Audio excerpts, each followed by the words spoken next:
श्रीमद्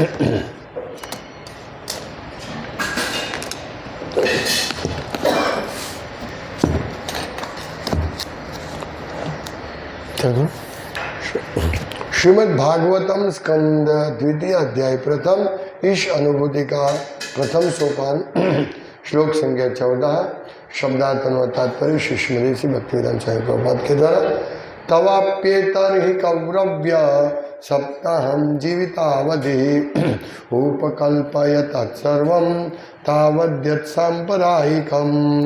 शब्दार्थ तव तुम्हारा अपि भी एतर्हि अतएव कौरव्य हे कुरुवंशी सप्ताहम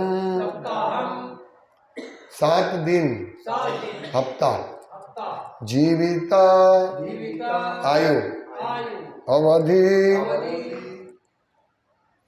सीमा उपकल्पय संपन्न करो तत् वे सर्वं समस्त तावत तब तक यद जो है सांप्रदायिकम अगले जीवन के लिए अनुष्ठान। अनुवाद। हे महाराज परीक्षित, अब आपकी आयु के और 7 दिन शेष है, अतएव इस अवधि में आप उन समस्त अनुष्ठानों को संपन्न कर सकते हैं जो आपके अगले जीवन के परम कल्याण के लिए आवश्यक है। तात्पर्य। महाराज खट्वांग जिन्होंने अत्यल्प समय में अपने अगले जीवन के लिए अपने आप को तैयार कर लिया था, उनका उदाहरण प्रस्तुत करने के बाद शुकदेव गोस्वामी ने महाराज परीक्षित को यह कहकर प्रोत्साहित किया कि चूंकि उनके पास अब भी 7 दिन शेष है, अतएव वे अगले जीवन की तैयारी के लिए इस समय का सदुपयोग सरलता से कर सकते हैं। एक तरह से गोस्वामी जी ने महाराज परीक्षित को बताया कि वे भगवान के शब्द रूप की शरण ग्रहण कर लें, क्योंकि उनके जीवन के अब भी 7 दिन शेष है और इस प्रकार से वे मुक्त हो लें। दूसरे शब्दों में शुकदेव गोस्वामी ने जिस तरह महाराज परीक्षित को श्रीमद् भागवत सुनाया था, उसी रूप में उसका श्रवण करके प्रत्येक व्यक्ति अगले जीवन की अच्छी तरह तैयारी कर सकता है। ये अनुष्ठान औपचारिक नहीं है, अपितु कुछ अनुकूल बातें हैं जिनका पालन करना होता है और जिनका उपदेश आगे दिया गया है। ओम ज्ञानतिमिरान्धस्य ज्ञानाञ्जनशलाकया चक्षुरुन्मीलितं येन तस्मै श्रीगुरुवे नमः। श्रीचैतन्यमनोभीष्टं स्थापितं येन भूतले स्वयं रूपकदा मह्यं ददाति स्वपदान्तिकं। वन्देऽहं श्रीगुरु श्रीयुतपदकमलं श्रीगुरुं वैष्णवांश्च श्रीरूपं साग्रजातं सहगण रघुनाथान्वितं तं सजीवं साद्वैतं सावधूतं परिजनसहितं कृष्ण चैतन्य देवं श्रीराधा कृष्ण पादान् सहगण ललिता श्रीशाखान्वितांश्च। हे कृष्ण करुणा सिंधो दीनबंधो जगत्पते गोपेश गोपिका कांत राधा कांत नमोस्तुते। तप्त कांचन गौरांगी राधे वृंदावनेश्वरी वृषभानुसुते देवी प्रणमामि हरिप्रिय। वाञ्छाकल्पतरुभ्यश्च कृपा सिन्धुभ्येव च पतितानां पावनेभ्यो वैष्णवेभ्यो नमो नमः। श्रीकृष्ण चैतन्य प्रभु नित्यानंद श्री अद्वैत गदाधरा शिवासादि गौर भक्तवृंद। हरे कृष्णा कृष्ण कृष्ण हरे हरे, हरे राम राम राम हरे हरे। यहाँ परीक्षित महाराज को शुकदेव गोस्वामी कहते हैं कि अभी आप पूर्ण रूप से अपने अगले जीवन की तैयारी शुरू करो। अपने ये जीवन, खट्वांग महाराज को तो एक क्षण का समय था, तो उन्होंने पूरा सर्वोच्च सिद्धि मनुष्य जीवन की प्राप्त कर ली। अभी आपकी आयु में तो 7 दिन शेष है। यानी आपके पास तो बहुत समय है। एक्चुअली समय नहीं है, क्योंकि 7 दिन तो तुरंत चला जाता है? अभी संडे में मंदिर गया था क्लास देने, तो मैंने यही बोला कि अभी 1 महीने पहले के संडे में आया था और अभी ऐसा लगता है कि अभी मैं आया हूँ, 1 हफ्ते के बाद ही आया हूँ। इतना फास्ट जाता है समय, बहुत फास्ट जाता है। तो ये 7 दिन कुछ नहीं है, उसके आगे एक क्षण क्या है? कुछ नहीं है। फिर भी एक क्षण के अंदर भी जीवन का जो अभीष्ट लक्ष्य है, जो चाहते हैं हम जीवन का, मनुष्य जीवन का सर्वोच्च लक्ष्य, वो प्राप्त कर सकते एक क्षण में भी। तो यहाँ उनको ये प्रोत्साहन मिल रहा है परीक्षित महाराज को कि मेरे पास 7 दिन है, लेकिन एक क्षण को भी खोए बिना अभी इस अवधि में आपको समस्त अनुष्ठान को संपन्न करना है, एक क्षण को भी खोए बिना। देखिए एक क्षण कितना महत्वपूर्ण है। ऐसे देखा जाए तो एक क्षण चला गया, लेकिन यदि हम उस एक क्षण का उपयोग भगवान की सेवा में करेंगे, भगवान की भक्ति में करेंगे, तो हमें बहुत बड़ा लाभ होगा। इसीलिए एक क्षण को भी खोए बिना हमको निरंतर भगवान की भक्ति करनी है, क्योंकि यहाँ तो परीक्षित महाराज को 7 दिन का अवधि है। खटवांग महाराज के सामने देखा जाए तो बहुत बड़ा अवधि है, और हमारे सामने देखा जाए तो कुछ नहीं है। 7 दिन क्या है? कुछ नहीं है। तो इस 7 दिन में उन्होंने भागवत कथा सुनी। इसीलिए हमको भी इसमें से ये शिक्षा प्राप्त करनी है कि ये इनके पास तो 7 दिन ही था। महाराज परीक्षित के पास सिर्फ 7 दिन थे, हमारे पास अभी है, काफी दिन है। ये हमें सोचना चाहिए। तो मैं क्यों ना ये पूरे दिन का उपयोग करके मैं सिद्धि प्राप्त कर लूं। क्योंकि हम समझते हैं, हम अभी ऐसे ही समझते हैं कि भाई अभी जैसे हम जी रहे हैं तंदुरुस्त जीवन, रोज मंगल आरती के लिए आ सकते हैं, प्रचार के लिए जा सकते हैं, बोल सकते हैं, चल सकते हैं, हाँ, ऐसा ही हम अंत तक रहेंगे। ये भूल है, भ्रांति है। क्योंकि ये मनुष्य जीवन का क्या भरोसा है, कब क्या हो जाए क्या मालूम। यार हमें ये नहीं सोचना चाहिए कि अभी मैं अभी जैसे मैं भक्ति कर रहा हूँ ऐसे ही मैं पिछले 20 साल के बाद भी भक्ति कर पाऊंगा। नहीं नहीं, शरीर इतना साथ नहीं भी दे सके। क्योंकि जैसे एक व्यक्ति बुक डिसीजन ने किसको, महाचंद्र प्रभु या किसी को बता रहे थे, उसको पूछा भाई अंत में भगवान का स्मरण हो, इसके लिए हमें कार्य करना चाहिए। तो बोला मैं अंत में भगवान का नाम ले लूंगा। वो ऐसे ही सोचता है कि अभी मैं जैसे बोल रहा हूं वैसे ही मृत्यु के समय भी मेरा हालत ऐसा ही होगा, मेरा पूरा कॉन्शियस होगा। नहीं, बहुत पीड़ा, बहुत पीड़ा। हम कोई रोगिष्ठ अवस्था में होते, हमें बुखार आता है, समझ लीजिए। यदि बुखार आता है तो हम भगवान का स्मरण करना, चेतना बहुत वीक हो जाती है, कृष्ण भावना में बहुत वीक हो जाता है। दवा, सर दर्द, पेट में दर्द, खाने की रुचि नहीं है, हाँ, अशक्ति है, तो हम माला भी ठीक तरह से नहीं कर पाएंगे। बुखार आए तो मुझे मालूम है, मैं कोरोना था तो मैं सो रहा था, सुबह रात को ठीक नींद नहीं आती है, तो सुबह घर पे मंगला आरती हो रही है तो मैं उठता हूँ, मंगला आरती गाना शुरू करता हूँ, फिर सो जाता हूँ। इतना रुचि नहीं रहती है। फिर जप करते सोते सोते जब 16 जप करने के लिए 4 घंटा लगता है। एक छोटी सी बीमारी में हमारा ऐसा हालत होता है। तो ऐसी बीमारी जब हमारे अंत समय में होगी कि जो अच्छी नहीं होने वाली है, तो उसके लिए उसमें हम कैसे इस प्रकार से कर सकते परीक्षित महाराज की तरह। उस समय तो हमारे पास समय होगा। चलो भाई, आपका मृत्यु 1 साल 1 महीने में, अभी आपको ऐसा रोग हुआ है कि आप ज्यादा से ज्यादा 2 महीना जी पाएंगे, लेकिन 2 महीना है, लेकिन हम तैयारी क्या कर पाएंगे? नहीं कर पाएंगे। अभी 8:19 हुई है, 8:45 को रेलवे स्टेशन से हमारी ट्रेन है। क्या तैयारी कर पाएंगे? कुछ नहीं, वहां नहीं पहुंच पाएंगे हम। अब भी निकल जाए तो भी नहीं पहुंच पाएंगे। इसीलिए पहले से तैयारी ऐसी करनी है कि हम ठीक तरह से प्लेटफॉर्म पर पहुंच जाए 1 घंटा पहले। अभी हमारे पास कितना समय है?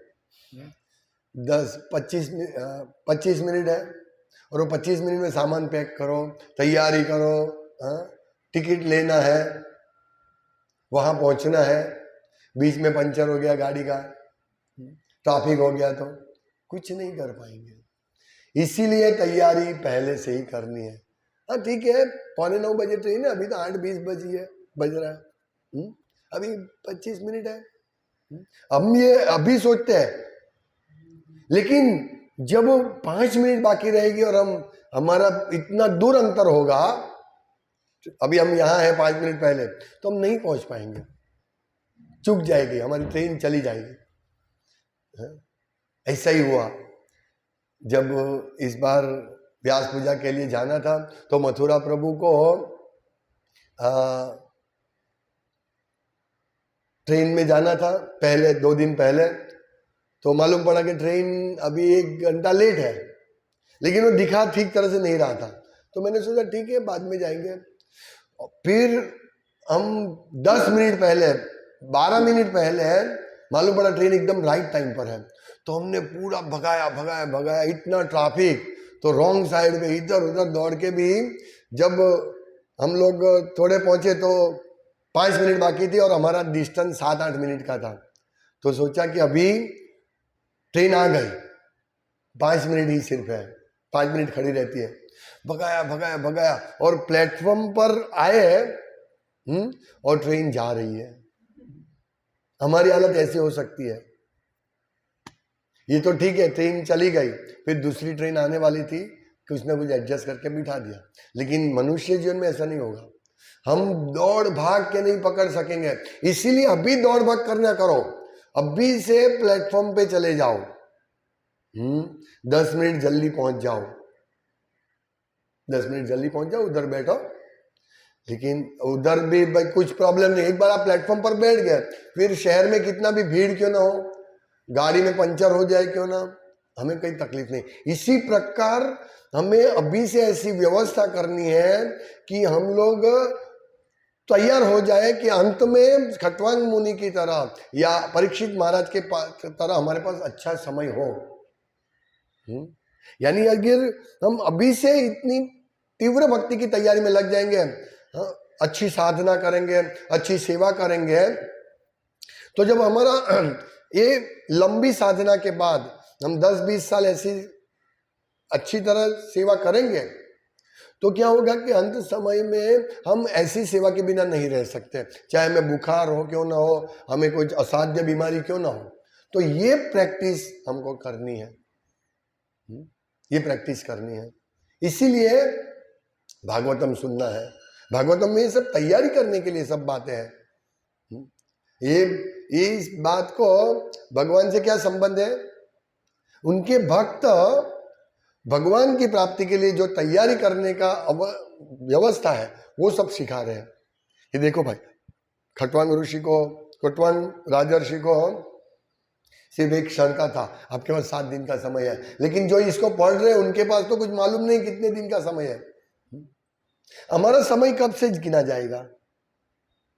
हम जब तीव्रता से भक्ति करेंगे तो ही गिना जाएगा, क्योंकि 7 दिन में हम लोग परीक्षित महाराज जितने एक्सपर्ट तो नहीं है ना कि 7 दिन में ही हम लोग भक्त बन जाएंगे, शुद्ध भक्त। यहाँ तो 7 साल से खड़े हैं, ऐसे के वैसे, वैसे के वैसे, बिना दीक्षा लिए भी खड़े हैं। हाँ, अभी हम भौतिक जीवन को मौज करेंगे, फिर देखेंगे, बाद में बूढ़े होंगे तब देखेंगे। ऐसे है भक्त लोग, दीक्षा भी का कोई पढ़ी नहीं है, गुरु की कोई लेंगे, अभी मौज करो। जैसे वो सोचते हैं कि अभी वो भौतिक रूप से सेटल है, ऐसे ही भक्ति में सेटल हो जाएंगे 25 साल के बाद। ये आसान नहीं है, बिल्कुल आसान नहीं है। हमको ये भौतिक जीवन सेटल करने में कितना टाइम लगता है, घर बनाना, गाड़ी लेना, शादी करना, बच्चे को सेट करना, बिजनेस करना, नौकरी करना, पेमेंट कलेक्ट करना, कितना काम है, फिर भी अपूर्ण रहते हम। काम पूरा नहीं होता है। तो सोचिए कि भक्ति में अंत समय में हमको भक्ति करना है, इस प्रकार अंते नारायण स्मृति करनी है, तो हमें बहुत बड़ी तैयारी करनी पड़ी, बहुत बड़ी तैयारी। जैसे वो मूर्ख आदमी बोल रहा है ना कि मैं अंत समय में नारायण का नाम ले लूंगा, कृष्ण बोल दूंगा, हरे कृष्ण बोल, क्या बड़ी बात? हाँ सही बात है, हरे कृष्ण बोलना कोई बड़ी बात नहीं है, लेकिन तुम्हारी जीवा, तुम्हारा मन, तुम्हारा बुद्धि तुमको परमिशन देंगे तो ना। जाओ किसी मृत्यु के प्राप्त व्यक्ति के पास जाओ, बोलो हरे कृष्ण बोलो, हरे कृष्ण बोलो, नहीं बोलेगा, कभी नहीं बोलेगा। बोला क्या है हरे कृष्ण लगा के रखा है, इधर पेट में दर्द है, तो खाने 3 दिन से मैंने खाया नहीं है, तुम हरे कृष्ण बोल रहे हो, ऐसा वो सोचेगा। अंत में तो ऐसा ही सोचेगा ना वो। इसीलिए हम लोगों को तैयारी करनी है। ऐसे ये पूरा हमारे पास 7 साल भी होगा, 70 साल भी होगा, तो हम परीक्षित महाराज की तरह तीव्रता से तैयारी नहीं कर पाएंगे यदि हम आज से अभ्यास नहीं करेंगे। तीव्रता से तुरंत शुरू करना है।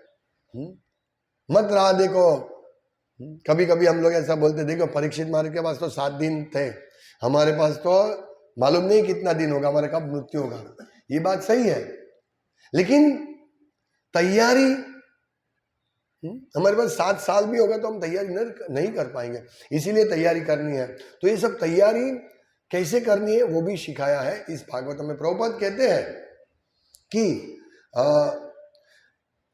परीक्षित महाराज को गोस्वामी जी ने बताया कि वे भगवान के शब्द रूप की शरण ग्रहण कर लें। ये तैयारी करने के लिए उनको पहला वचन दे रहे हैं, पहला शब्द उपदेश दे रहे हैं कि भगवान की शरण ग्रहण कर ले, क्योंकि उनके जीवन के अब भी 7 दिन शेष है और इस प्रकार से वे मुक्त हो ले। तो हमें भी अंतिम क्षण तक खटवांग ऋषि की तरह, राजर्षि खटवांग की तरह अंतिम क्षण तक की राह नहीं देखनी है। ये नहीं राह देखनी है कि अभी अंतिम क्षण मेरा आएगा तब मैं कृष्ण का नाम ले लूंगा। नहीं, अंतिम क्षण से पहले ही जैसे परीक्षित महाराज मुक्त हो गए थे, उनको तक्षक नाग ने नहीं डांसा, पर उनके शरीर को, वो तो मुक्त हो गए थे शरीर से, उसके बाद तक्षक नाग ने दंश दिया। यानी भागवतम ऐसा है, भगवान की भक्ति ऐसी है कि यदि हम उसको अनुशीलन करेंगे, उसका अनुसरण करेंगे भक्ति का, तो हम लोग मृत्यु से पहले ही मुक्त हो सकते हैं। नहीं तो मृत्यु से पहले मुक्त होना बहुत डिफिकल्ट है, बहुत डिफिकल्ट है। ये तो महान राजर्षि दोनों, परीक्षित महाराज के पास 7 दिन है और खटवांग महाराज के पास 1 क्षण थी। ये तो राजर्षि थे। सोचिए, इनके जितना वैभव हमारे पास होता तो हम क्या करते? हम मुक्त हो सकते? नहीं। देवता प्रलोभन दे रहे, बोलिए क्या वर चाहिए आपको, स्वर्गीय वर क्या चाहिए आपको उनके पास। और यहाँ परीक्षित महाराज के पास तो पूरा युवानी, पूरा साम्राज्य है। दोनों राजर्षि थे, दोनों ने सब कुछ छोड़ के गंगा किनारे बैठ गए। तो हमको सब कुछ छोड़ना नहीं है, हमारी जो भी भौतिक चीजें हैं उसके साथ ही हमें तैयारी ऐसी करनी है कि हम अंत समय में पूरे, कितना भी हमारी रोगिष्ठ अवस्था क्यों ना हो, लेकिन हमारी चेतना कृष्ण चेतना रहेगी, हमें और कोई विचार नहीं आएगा। ये तैयारी करनी हमको। नहीं तो हम दूसरी और तैयारी करेंगे, पैसे के बारे में ये सब तैयारी करेंगे तो नहीं। यहां सुखदेव गोस्वामी ने कोई ऐसा एग्रीमेंट नहीं किया, चलो मैं कथा सुनाने जा रहा हूं तो तुम थोड़ा मुझे सोना दो, धन दो, फिर एग्रीमेंट कर लेते हम, इतना पब्लिक होना चाहिए कथा सुनने के लिए, और फिर मुझे इतना पैसा मिलना चाहिए, मेरे रहने के लिए इसी घर चाहिए, मुझे लाने ले जाने के लिए गाड़ी, सबसे बेस्ट गाड़ी चाहिए। कोई कॉन्ट्रैक्ट नहीं। क्यों? क्योंकि सुखदेव गोस्वामी तैयार थे परीक्षित महाराज का उद्धार करवाने के लिए और अपना खुद का उद्धार करने के लिए। इसीलिए उन्होंने शुरुआत क्या की, तुम सब छोड़ दो, सिर्फ कृष्ण के स्मरण में लग जाओ, कथा सुनो। ऐसा भारी उपदेश देना शुरू कर दिया। अभी सोचिए, यहां प्रभुपाद लिखते हैं कि सुखदेव गोस्वामी ने जिस तरह महाराज परीक्षित को श्रीमद् भागवतम सुनाया था, उसी रूप में उसका श्रवण करके प्रत्येक व्यक्ति अगले जीवन की अच्छी तरह तैयारी कर सकता है।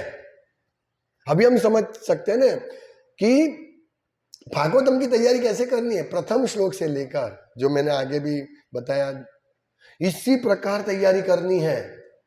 थोड़ा इधर से लिया, थोड़ा उधर से लिया और 7 दिन का सप्ताह हो गया, नहीं, उससे कुछ होने वाला नहीं है। उससे हम तैयारी नहीं कर पाएंगे, क्योंकि जो सप्ताह का 7 दिन का करने वाला है उसका भी ध्येय है ना पैसा। चाहे वो अपने लिए नहीं हो, दूसरे के लिए। उसका ध्येय क्या है? भाई आपके पितरों का उद्धार मैं करवा दूंगा, मैं कथा बोलूंगा, आपका उद्धार हो जाएगा, आप 11,000 दे दो, आप सब लोगों का घर अच्छा चलेगा, आप थोड़ा मुझे दान दे दो, हो जाएगा आपका काम। का उद्देश्य क्या है? दान, धन। चाहे मैं अपने मंदिर के लिए लूं, लेकिन उद्देश्य मेरा धन है नहीं। सुखदेव गोस्वामी के कोई कॉन्ट्रैक्ट नहीं। आप सब तैयार हो भागवतम सुनने के लिए? चलो, आप अकेले हैं तो मैं अकेले आपको सुनाऊंगा। ये भावना होनी चाहिए। हम सिर्फ कृष्ण सेवा के लिए भागवतम सुनना चाहते हैं और कृष्ण सेवा के लिए मैं भागवतम बोलना चाहता हूं, ये भावना होनी चाहिए। तब जाके सामने वाला सोचेगा, यस, ये सुखदेव गोस्वामी आया है सिर्फ मेरे कल्याण के लिए, इसलिए वो प्रार्थना करते हैं ना। क्या प्रार्थना करते हैं?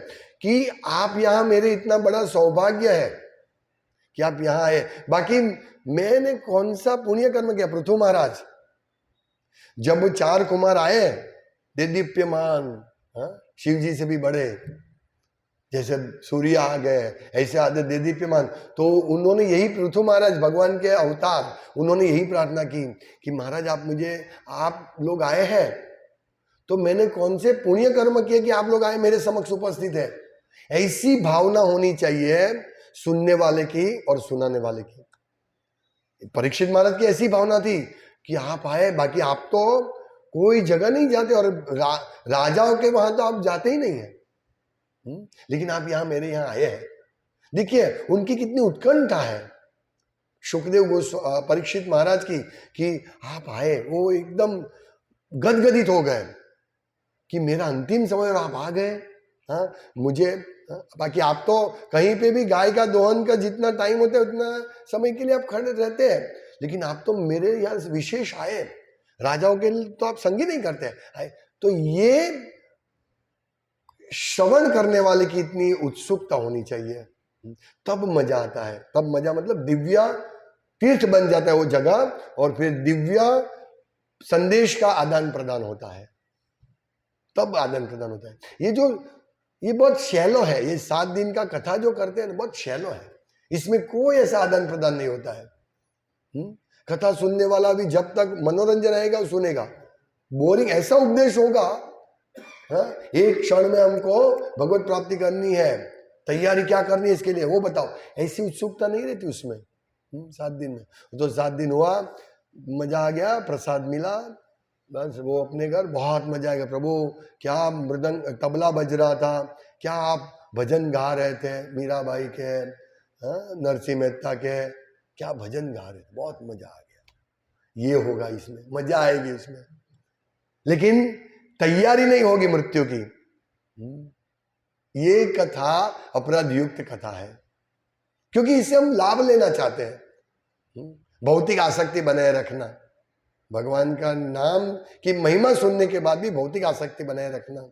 लेकिन यहां प्रभुपाद बारंबार कह रहे हैं कि सुखदेव गोस्वामी ने जिस प्रकार परीक्षित महाराज को आरंभ से लेकर कथा सुनाई, उसी तरह हमें कथा सुननी है।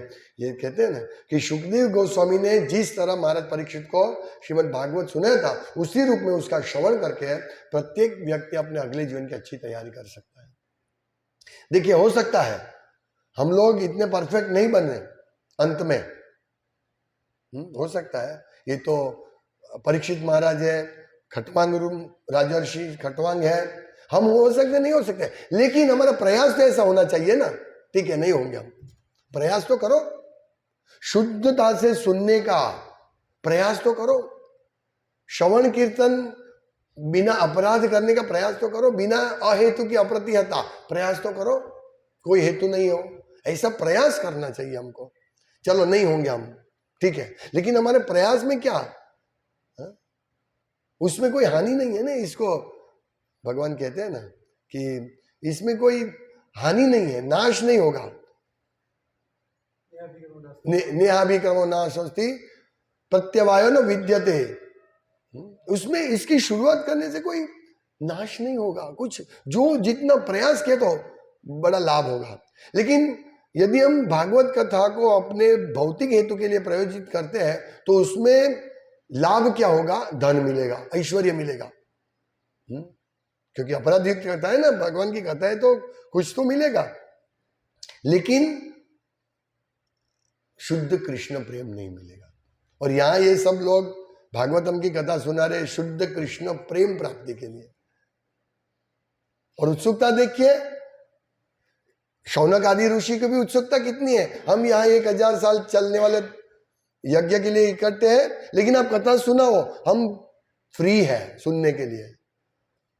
और यहाँ सुखदेव परीक्षित महाराज क्या कहते हैं कि मेरा जीवन अभी मैं कुछ नहीं करूंगा, अभी मैंने उपवास करना, मैं अभी उपवास करूंगा जीवन के अंत तक। उत्सुकता देखिए, अभी सिर्फ मेरा समर्पण कृष्ण के प्रति है। हो सकता है हमारे में इतनी उत्सुकता नहीं आए, ऐसा नहीं कि उत्सुकता आ सकती है, लेकिन हम ऐसा कार्य करें जिस प्रकार परीक्षित महाराज एटलीस्ट वो कर सकते हैं कि हमारा जीवन हम शुद्ध भक्ति के अनुशीलन में कर लगाए। मतलब शुद्ध भक्ति का हरे नामानुकीर्तनम, उच्च आध्यात्मिक गुरु शुद्ध भक्तों के मार्गदर्शन में हम हरि नामानुकीर्तन कर सकते हैं। अनु मतलब सतत, और उसका दूसरा अर्थ है हमारे पूर्व आचार्यों के अनुसरण करके। तो इस प्रकार हमारे हाथ में है, ये हमारे हाथ में है कि हम इस प्रकार अनुसरण करके भागवत कथा सुने, प्रचार करें, इस प्रकार से अनुसरण करके, ये हमारे हाथ में है। हम क्यों इतना कार्य नहीं करें, हम क्यों दूसरे का देखें। एटलीस्ट इतना कार्य करो, हमारा जीवन सफल हो सकता है। ये हमें करना है। नहीं तो क्या है, देखिए हम जब करेंगे अपराध युक्त, भागवत कथा करेंगे अपराध युक्त, तो लाभ क्या होगा, धन मिलेगा, 50 करोड़ का बंगला बन जाएगा हमारा, क्या करेंगे। हाँ, हमारे देह तो नाश होने वाला है ना, धीरे धीरे धीरे। जो हम 25 साल के थे तब उत्साह से जो कार्य करते थे, भक्ति करते थे, वो तो अभी नहीं कर सकते हैं ना। और इसके बाद भी 70 साल में क्या कर पाएंगे हम। इसीलिए हम लोगों को बहुत समझना है। अभी युवा नहीं है, अभी हम कार्य कर सकते तो हम सब सोचेंगे हाँ कर लेंगे भक्ति, पिछले जन्मों में बस और कुछ नहीं करना, भक्ति करेंगे। लेकिन अभी भक्ति करेंगे तो पिछले जन्म में, मतलब पिछले बुढ़ापे में काम लगेगा। अभी से करेंगे तो ये सब शिक्षा भारी शिक्षा है, ये सबको अच्छा नहीं लगेगा। अरे ये सब बात क्यों करते हो, अभी बहुत समय है हमारे पास, कथा सुनाओ, कथा। कृष्ण ने राधा रानी के साथ क्या किया वो सुनाओ। कृष्ण जन्म को हमको, हाँ, एक बच्चे को कृष्ण बना के उसको टोकरी में रख के वो सब कराओ। ये सब मजा नहीं आ रहा। क्या भगवान ने राधा रानी के साथ क्या बात किया, कौन से कुंज में गए वो लोग, वो कथा हमको सुनाओ। परीक्षित महाराज, सुखदेव गोस्वामी ये हिसाब से नहीं सुनने के लिए तैयार है और सुनाने के लिए तैयार है। प्रभुपाद ऐसा नहीं चाहते थे कि सिर्फ यही सब सुनाओ। रासलीला, क्या समझेंगे हम रासलीला, पहले ये सब समझना है। ये मृत्यु की शैया पे है, इतना बड़ा साम्राज्य है, फिर भी वो सब छोड़ के इधर आ गए। ये पहले सुनो, 9 स्कंद तक अच्छी तरह सुनो, फिर 10वें स्कंद में प्रवेश होगा। अभी कौन 7 दिन में 9 स्कंद हो जाएंगे नहीं होगा। इसीलिए वो ये कथा, ये कॉन्सेप्ट ठीक नहीं है। प्रभुपाद ने भी बॉम्बे में कथा की थी, लेकिन देखिए उनके लेक्चर सुनिए, 40,000 लोग आए थे, लेकिन कितने भक्त बने उसमें से। हम भक्तों को ही कथा कहते तो भक्त ये नहीं बनेंगे, स्ट्रांग नहीं बनेंगे, वो भी ऐसे ही मस्ती वाले बनेंगे। आज ये कथा में, आपकी कथा में कोई मृदंग करताल वाला नहीं, अरे ये तबला सारंगी वाला नहीं है, ऐसी कथा शुष्क कथा है। ऐसा जब हम वायोलिन बाजा पेटी होता है, जो सुनाने वाले होते हैं, तो मजा आता है। हाँ? तो यही हमारी अभ्यास होगा। नहीं, ऐसे ही कथा होनी चाहिए। ये सब समझना है, इसमें से शिक्षा प्राप्त करनी है। ये शिक्षा हमको उच्च प्रेम देगा, कृष्ण प्रेम देगा। ये ना, ये इसमें ऐसा कोई कृष्ण प्रेम सस्ता थोड़ी है कि आप जो चाहो ऐसे करो, आपको अंत में कृष्ण प्रेम मिल जाएगा। मैं तो इस्कॉन का भक्त हूं, इनिशिएटेड दीक्षित भक्त हूं, इसलिए मैं अधिकृत हूं। तुम अधिकृत हो तब जब तुम आचार्यों का अनुसरण करेंगे, तब अधिकृत हो। ऐसा नहीं आ रहे हम तो इनकी कथा सुनते हो, दीक्षित भक्त है, दीक्षित भक्त है, लेकिन वो अनुसरण क्या कर रहा है? वो तो मायावादी का अनुसरण कर रहा है। ये कोई फायदा नहीं है। हमें अनुसरण, उनका अनुकरण कर रहे हैं। हमें तो अनुसरण करना है प्रभुपाद का। प्रभुपाद ने किस प्रकार सुनाया था कथा, सुखदेव गोस्वामी ने किस प्रकार सुनाया, ये हमारा कल्याण होगा। सोचिए। तो मेरा अभी एक लेक्चर है ना, छद्म भक्त से और मायावादी से कथा मत सुनो, ये बड़ा डेंजरस है। हम बहुत दूर चले जाएंगे, ये रियल उपदेश से दूर चले जाएंगे, क्योंकि हमको आदत है ऐसे ही सुनने की, मीठी बात सुनने की आदत है। वो भी चाय बाय पी के, वो भी कथा शुरू होती है 8 बजे। ये तो भाई सुबह 4 बजे उठो, पूरा जप करो, सेवा करो, थक जाते हैं, फिर कथा सुनने के टाइम तो नींद आता है। तो ऐसी थोड़ी चलेगा। ये नींद आती है, शुरुआत में नींद आएगी, लेकिन जैसे जैसे हम आगे बढ़ेंगे, नींद भी हमारी, हाँ कथा सुनना है, 8 बज गया, कथा सुनना है, ऐसी उत्सुकता, जिज्ञासा। अभी क्या होगा? ये तो मालूम है, राधा कृष्ण ये किया, सब हमको एक ही बात, अभी एक ही बात करनी है, तो अभी इसमें थोड़ा मसाला डालना पड़ेगा ना। भागवत कथा चल रही है, राधा कृष्ण की बात तो सब लोग बता रहे हैं, अभी मैं भी राधा कृष्ण के वही बात बताऊंगा तो लोगों को मजा नहीं आएगा। इसीलिए इसमें थोड़ा सासू बहू का किस्सा ऐड करेंगे। ये सब किस्सा ऐड करना पड़ेगा तो ही, क्योंकि हम भौतिक कथा बोल रहे हैं। जैसे हरे कृष्ण बोलते हैं तो हरे कृष्ण ये भौतिक शब्द है, लेकिन जब शुद्ध भक्त बोलता है तो वो पूर्ण रूप से कृष्ण है। ये समझना है। नाम भगवान ही है, लेकिन भौतिक भी नाम भी हो सकता है। तो ये बहुत डीप विषय है। तो इसीलिए राधा कृष्ण की लीला तो ठीक है, एक बहुत बार सुना मैं, कम से एक बार राधा गोविंद महाराज के एक व्यक्ति बोल रहे हैं, महाराज मैंने बहुत सारी कथा सुनी है, बहुत कथा सुनी है, अभी कुछ नया, अभी क्या करूं मैं, अभी कंटाल आता है। महाराज ने बोला है तुमने क्या सुना कथा, ऐसा ही है ना, ऐसा होगा फिर। तो क्योंकि कथाकार भी कितना लाएगा बाहर से, हम लोग एक ही कथा, ये मैं कितनी बार हम लोग पढ़ते हैं यही बात भागवतम में, एक ही बात, फिर भी हमको ऐसा ही लगता है हाँ ये फ्रेश है, वास्तव में फ्रेश है, एकदम नित्य नवीन। भगवान का नाम है नवीन, नवीन नीरद, नवीन, वो हमेशा नित्य, हमेशा। एक हम लोग बार बार एक लोगों को दूसरे को देखते हैं, ये तो मैंने माँ चल हर रोज देखता हूँ, ऐसा नहीं। लेकिन कृष्ण को देखेंगे, हर रोज देखेंगे, हर क्षण देखेंगे, हमको नवीन लगेगा, वैविध्यता, नवीन। ये तो दिव्य स्वभाव है, हम अभी नहीं समझ सकते ये चीज। इसी प्रकार भागवतम का एक एक श्लोक नवीन है, एक एक अक्षर कृष्ण प्रेम से भरा हुआ है। तो यही समझना है। हरे कृष्णा। श्रीमद् भागवतम की जाय, श्रील प्रभुपाद की जाय।